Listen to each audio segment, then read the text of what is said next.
विभूति गलियात्मने चालुकानां लोकानां विद्यादर्पणायते। नायक 1038 मावी स्वामी भगवान की जय हो।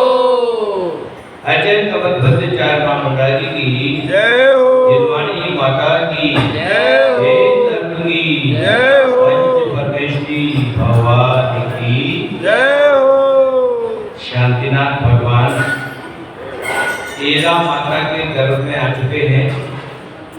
गर्भ कल्याण की सारी क्रियाएं हो चुकी हैं।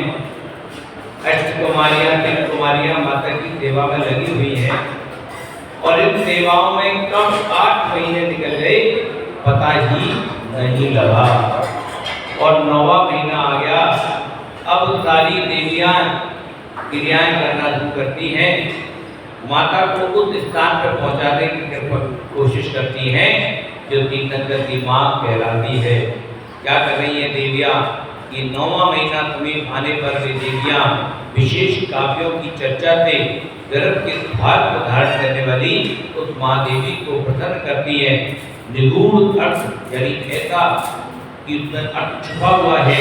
क्रिया रूप जिसमें क्रिया हो, बिंदु से युक्त, मात्रा से युक्त, अक्षर से युक्त, जिसमें बिंदु मात्रा अक्षर कम किया गया हो, ऐसी श्लोकों से अन्य भी कई प्रकार के श्लोकों से वे देवी माता को देवियां माता को प्रसन्न करने लगी।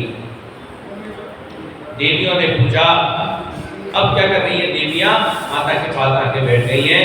माता से प्रश्न कर रही है। आपने पंचकला में देखा होगा कि माता मनु देवी बैठ जाती हैं और जो स्वर्ग से देवियां आती हैं वो उनसे प्रश्न करती हैं। क्या प्रश्न कर रही हैं?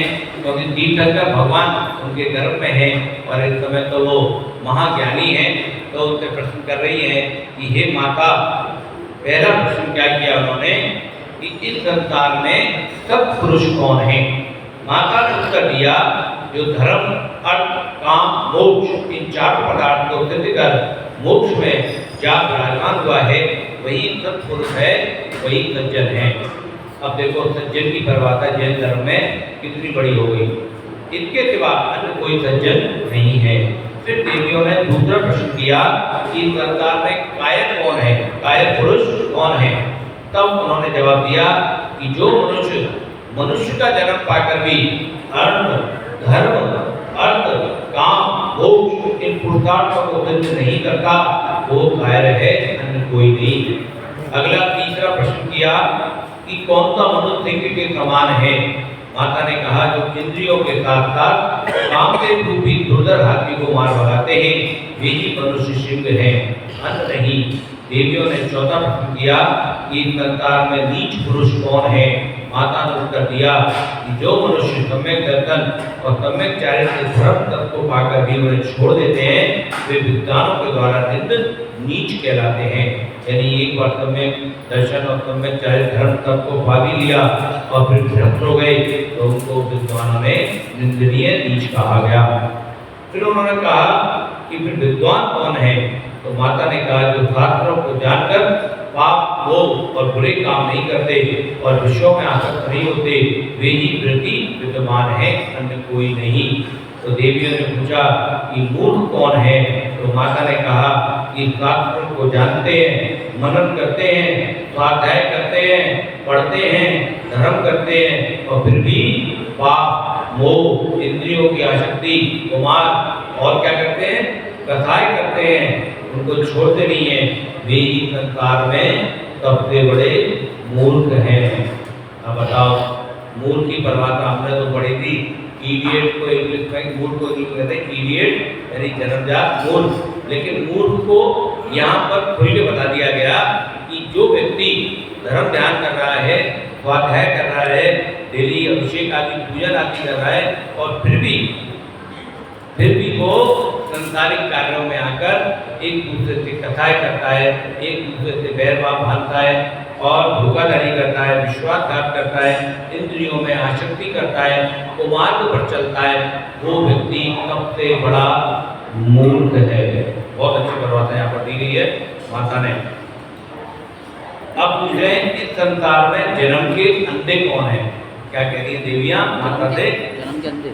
इस संसार में जन्म के अंधे कौन है? इसके उत्तर में माता ने कहा कि जो तीर्थंकर परम देव धर्म काय गुरु और शास्त्रों के दर्शन नहीं करते वो जन्म के अंधे हैं। यानी जिनकी आंखें तो हैं, मंदिर के पास तो रहते हैं लेकिन दर्शन करने नहीं आ रहे। बगल में मुनि महाराज आए हैं तो दर्शन करने नहीं आ रहे। कहीं पर प्रवचन आदि चल रहे हैं तो सुनने नहीं आ रहे, वो जन्म के बहरे हो गए। और जो दर्शन करने नहीं आ रहे वो जन्म के अंधे हो गए। तो ऐसे जो पात्र हैं कुपात्र हैं उनके दर्शन नहीं करना, बगल में मंदिर होते हुए भी पूजन अभिषेक नहीं करना, तो ये सब क्रियाएं अधोगति की ओर ले जाने वाली हैं। अब इस संसार में बहिर कौन है? बहिर यानी बहरा। माता ने कहा जो अरिहंत देव के कहे हुए शास्त्रों को तथा धर्म उपदेश के हितकरण वाक्यों को नहीं भूलते हैं वो बहरे कहलाते हैं। इस संसार में लंगड़े कौन है? इस संसार में लंगड़ा जो आलती है, ना तो तीर्थ यात्रा को जाता है, मंदिर के बगल में रहते हैं, आसपास रहते हैं, अभिषेक करने नहीं आ सकते, दर्शन करने नहीं आ सकते, तो उनको हाँ अरे भैया पहले मंदिर तो आ जाओ खर्ची की जरूरत। तो वो सब माता ने कहा ये सब आलसी लोग और ना किसी धर्म कार्य में जाते हैं, ना किसी धर्म कार्य के काम में आते हैं और ना मुनियों को नमस्कार करने जाते हैं, ये सब लगड़े गिरे जाते हैं। देवियों ने पूछा गूंगे कौन है? तो वो सारी आ गई। तो माता ने कहा कि जो शास्त्रों को जानते हुए भी समय पाकर हित में प्रिय वचन नहीं कहते वो गूंगे कहलाते हैं। भगवान की स्तुति आती है फिर भी बोल रहे चुपचाप खड़े हुए हैं और शास्त्रों का ज्ञान है, कोई पूछ रहा है तो बता नहीं रहे, तो वो सब गूंगे हैं। देवियों ने पूछा इस संसार में विवेकी कौन है? माता ने कहा जो देव कुदेव धर्म अधर्म पात्र अपात्र शास्त्र और कुशास्त्र का विचार करते हैं, जो इनमें आपस में भेद करते हैं। देव कुदेव में, कुशास्त्र शास्त्र में, धर्म अधर्म में, पात्र अपात्र में जो भेद करते हैं वो सब विवेकी हैं। देवियों ने पूछा इस संसार में अविवेकी कौन है?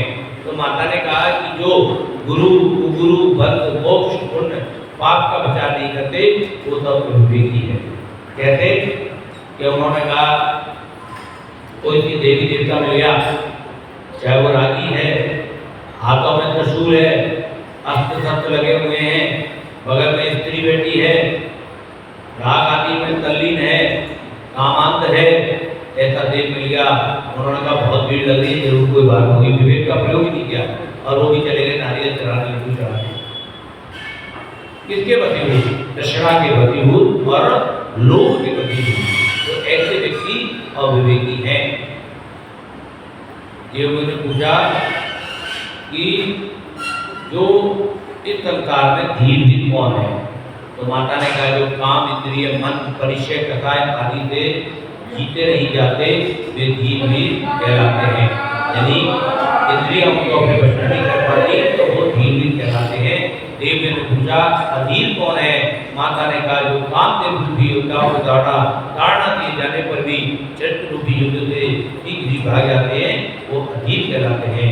देव ने पूछा इस संसार में पूज्य और प्रशंसनीय कौन है? माता ने कहा जो घोर परिचय और उपशय के उपसर्गों के आने पर भी स्वीकार किए हुए शुद्ध चारित्र को नहीं छोड़ते वो ही प्रशंसनीय हैं।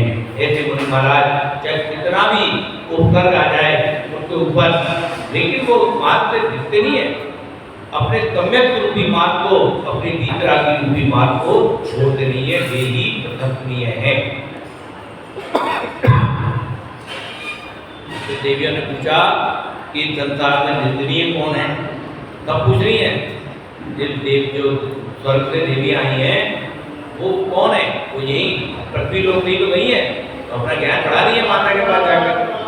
तो निंदनीय कौन है?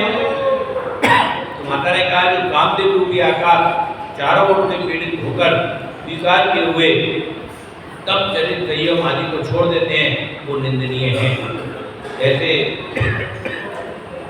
कोई भी जिनको गुरु कह दिया गया और उनकी पत्नी भी साथ रह रही है, बच्चे भी साथ रह रहे हैं और वेशभूषा बना रखी है साधुओं की, तो ऐसे नहीं चलता। तपस्या तो निर्गत रूप में ही होती है, वितराग रूप में ही होती है। देवियों ने फिर कहा कि रात्रि में जगने वाले कौन है? माता ने कहा जो ज्ञान रूपी सूर्य को हृदय में धारण कर और मोह रूपी रात्रि को नाश कर आत्मा का ध्यान करते हैं, वो ही रात्रि में जगने वाले हैं। कितनी बड़ी बात कही कि जिनके हृदय में हमेशा ज्ञान रूपी सूर्य उदय रहता है, उनके जीवन में कभी भी रात्रि नहीं आती, वो हमेशा जगायमान रहता है, जागृत रहता है। देवियों ने पूछा कि धोने वाले कौन है? माता ने कहा जो मोह रूपी नींद के वशीभूत होकर मनुष्य हृदय में विराजमान ज्ञान रूपी सूर्य को नहीं जानते, ना आत्मा के ध्यान को ही जानते हैं, ना ही वे धोने वाले, वे वो तो सब धोने वाले कहलाते हैं। तो वह रात को बोल दिया भैया कल से मंदिर आऊँगा। अब तो वह अलार्म भी लगा लिया 5 बजे का, 6 बजे का लगा लिया, चलो भैया 5 मिनट और नींद ले लो। उसके बाद अब वो 5 मिनट कब होती है? जब 9 बजते हैं। तो ऐसा कितने ही जीव हैं जिनके जीवन में सालों से ऐसे ही होता रहा है, कल चलेंगे कल चलेंगे कल चलेंगे। राहुल भाई ने राहुल ने किसी ने कहा भैया आ जाओ तुम भी अभिषेक कर लो। हाँ कल तो तैयारी कर ली बिल्कुल, 2-3 घंटे भी दिखा दिए, सारे काम कर लिए। अब सुबह जैसे 6 बजे थोड़ी 5 मिनट रख हो जाओ। तो ऐसे व्यक्ति जो जागृत नहीं है, नहीं हमें तो करना है भगवान का अभिषेक करने के सबसे पहले शुरुआत जिनकी करनी है, ऐसा नियम जो मेरे वो कभी भी नहीं होता है। बोले शांतिनाथ। अभी और प्रश्न रहेंगे, कल पढ़ेंगे। बोले शांतिनाथ भगवान की जय हो। क्या वाणी के